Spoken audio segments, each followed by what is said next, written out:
문재인 대통령이 4.27 남북 정상회담 2주년을 맞아 코로나19 위기가 남북 협력의 새로운 기회라면서 현실적인 제약 속에서도 남북이 할 수 있는 일부터 실천해야 한다고 강조했습니다. 코로나19 공동 방역은 물론 남북 철도 연결, 이산가족 상봉과 실향민 상호 방문도 추진하겠다고 했습니다. 취재기자 연결해서 알아보겠습니다. 김도원 기자. 네, 청와대입니다. 네, 오늘의 판문점 선언 2주년이 되는 날입니다. 청와대 내부에서 문 대통령이 남북 관계에 대한 입장을 밝힌 거죠? 그렇습니다. 남북 관계에 최근 진전이 없지만 문 대통령은 올해 남북 협력을 지속적으로 추진할 뜻을 밝혔습니다.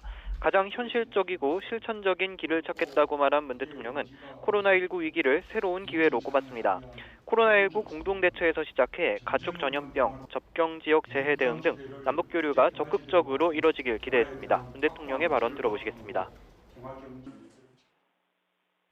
남과 북이 함께 코로나 극복과 판문점 선언 이행에 속도를 내 포스트 코로나 시대를 개척하며 상생 발전하는 평화 번영의 한반도를 열어나가길 기대합니다.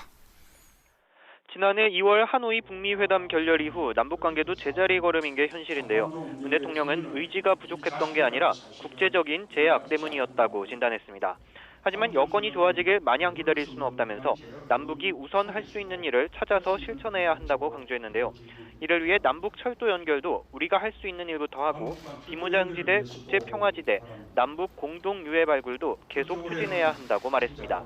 또 코로나19 상황이 안정되면 이산가족 상봉, 실향민 상호 방문도 추진하겠다고 밝혔습니다. 김정은 북한 국무위원장의 건강 이상설에 대해서는 직접 언급하진 않았습니다. 그렇지만 지난달 김 위원장과 친서를 주고받았다는 점을 언급하며 신뢰를 강조한 것은 신변에 이상이 없다는 판단을 보여주는 것으로도 풀이됩니다.